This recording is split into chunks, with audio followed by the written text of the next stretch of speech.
News Talk 640 WFNC. Greg FISHEL, are you there with me, there? Yes, I am. You sound wonderful. Now, are you hearing an echo or anything like that? No, it's perfect this I time. fixed that thanks to Kirk. Yeah, we're on it, baby. Oh, my gosh. Hello, Greg. You know I'm an official fish member. I guess you send me stuff all the time, and I still haven't figured it out, all the stuff you've got on let's Patreon. start there. But go ahead. Greg, start there and talk about Patreon and what it is that you do. Well, I've told people that what I do is the same thing I did on TV, except I don't have to shut up after 3 minutes. Exactly. I'm not getting a rap sign, but no, it's there's 2 tiers. The lowest one is $3 a month, and that hasn't gone up since I started this 3 years ago. It's the forecast is always first. But there's a lot of other information on there too, like, an almanac page, a page about the sun, just a lot of, explanation about, why things happen and so forth. And then the second tier is $5 a month, and that's for the real nerds. I've actually had differential equations on that presentation a couple of times. And it's just as easy to cancel as it is to sign up. So you're not committing yourself to like a lifetime of $3 a month. And it's, if you go to patreon.com/fishweather, all one word, you can sign up there. Well, look, we have you in at least once a month, sometimes twice a month, to talk about different weather phenomena. And right now we got a little heat wave. And so there's a lot of elements to that first of all, why are we having it? It's summer, of course. But the other part, the impact of that in terms on the drought and the potential for maybe stronger storms because I guess the oceans are warming up. As you know, I'm not a meteorologist, but I have played one on TV, so I'm going to get out of the way and let the meteorologists talk about the science of first of all, this heat wave and drought and any relief in sight. Well, we're actually already getting some, believe it or not. We're not in the triple digits anymore. We only hit 91 at the airport the last couple of days. Now, we're going to shoot up again a little bit today and tomorrow because we'll have less thunderstorm activity and more sunshine. And so probably upper 90s are a good bet both days. But then a real cold front, not an imitation one, will be coming through this weekend, and that will accentuate the chance of thunderstorms beginning on Saturday. And then we could actually have a few days where it's in the 80s. In fact, there's actually a slight chance in the Raleigh area anyways, that it could be in the upper 70s on Monday with clouds and occasional showers and so forth, which would be pretty remarkable compared to what we've had of late. And then it'll start to heat up again by the middle of the week. But here's an interesting stat. We've been leading the pack all year long on the driest start to any year since World War II. And the airport has had 4.31 inches of rain in the last 4 days, okay? Even with that, we are still the 4th driest start to any year since World War II. Well, you make an interesting point because I've read different places that we need at least 15 inches of rain to just get back to some normalcy in terms of not being involved with the drought. What's your estimate? Yeah. Well, that's come down now a little bit. Our year-to-date deficit now is just slightly over 6 inches. But the thing you have to remember is just because it rained at RDU doesn't mean that it's raining everywhere. In fact, I got a note from a guy in Pittsburgh last night, and he said, I don't know what you guys are talking about, but he said, I can't buy a drop here, and that's the nature of the beast with thunderstorm activity. It's small scale, and some areas make out like a bandit and other areas don't get anything. Well, you make an interesting point because yesterday afternoon I was mentioning to Kenny that I was at Tire Sales and Service and the bottom fell out. And the rain was coming down sideways, And the people were in the showroom with me. I guess their car was ready. They ran out into the rain, and I told them, I don't know why they're doing that, because this storm is going to be gone in a second. And I just know when storms like that come up, depending on how big the sail is, they're going to move pretty quickly. You can tell by the wind. The wind is blowing so quickly. These storms are moving pretty quickly. And so if you wait a few seconds, they'll be gone. I pulled up the radar on my phone, and I saw the sail just banging down on Fayetteville. And I was talking with Doris. She was up at our home up in Fuquay. Wasn't going to drop up there at the same time. So that's what you're talking about. Yep. And I'm glad you brought up this other point, is that a lot of times when you look at a 7-day forecast, and it can be on TV, it can be in the newspaper, on your phone, whatever, you'll see 7 days in a row of a sun, a cloud, a raindrop, and a lightning bolt. And people will look at that and say, oh, my gosh, it's going to rain every day for the next week. I can't play tennis. I can't play golf or whatever. And you got to remember that there's 14 and a half hours of daylight this time of year. And so even if you get a 2-hour thunderstorm, which is pretty long by thunderstorm standards, you still got 12 hours and 30 minutes where it's not raining.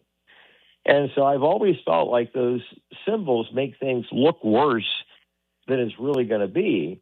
And I think people are more interested in the duration of rainfall than they are the amount. Well, and I guess duration and when it's coming. Is it raining on my parade? Is it raining in the afternoon, or is it going to come at 7 p.m. And that type thing? So that I think that's the other consideration. Here's the thing about these storms, and I want you to explain this to folks. When people saw that rain yesterday, they said, yes, my grass is going to be good. These storms, because they move so quickly and drop the rain fast, they don't have a chance to really soak into the ground.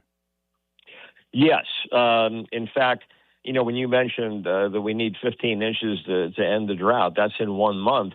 I don't know that we'd really want to end it that quickly, to be honest with you, because if we get that much rain in 1 month, a lot of that's going to run off, and it's not going to, actually soak into the ground, as you just said. So I think when you get a deficit as big as we've had, it's something you have to chip away at over a multi-month period. And and let's face it, we are at least getting opportunities now, whereas a few weeks ago we couldn't buy a drop anywhere. And of course it'd be nice to be able to get the rain without the damaging winds and the and the flash flooding and all that sort of stuff. But beggars can't be choosy in the summertime here. Yeah, well, the other part is we're lucky to be so close to the Atlantic Ocean, because we do get the moisture coming off of the ocean, whereas if you're in the middle of the country, good luck getting moisture to get there to eliminate a drought. Now, high pressure... You got to make the most of it. Well, and I think the thing is, the high pressure sometimes blocks the moisture from coming in. Explain why we may get the rain, and what has to happen in order to let that moisture come in. Well, there's, I'm sure you've heard about the Bermuda High, which appropriately sits out over Bermuda on average. And if it's in that position, then the clockwise flow around that high can easily bring moisture up from both the Atlantic and the Gulf of Mexico.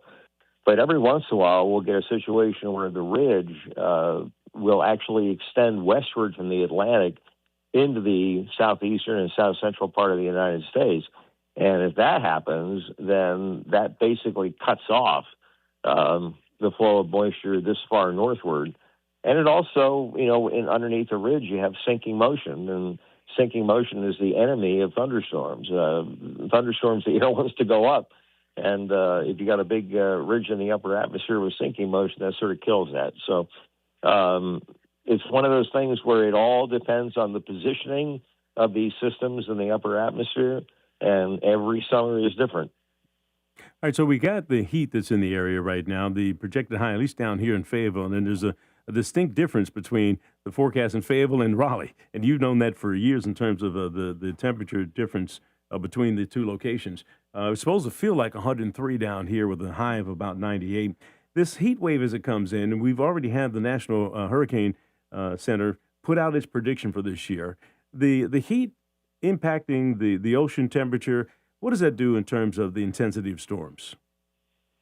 Well, the concern, with the warming climate and so forth is that not necessarily we'll have more hurricanes, but the ones that we get will be more intense. And one thing that we've noticed in recent years is a greater incidence of what we call rapid intensification, where the pressure in the middle of the hurricane decreases 24 millibars in 24 hours.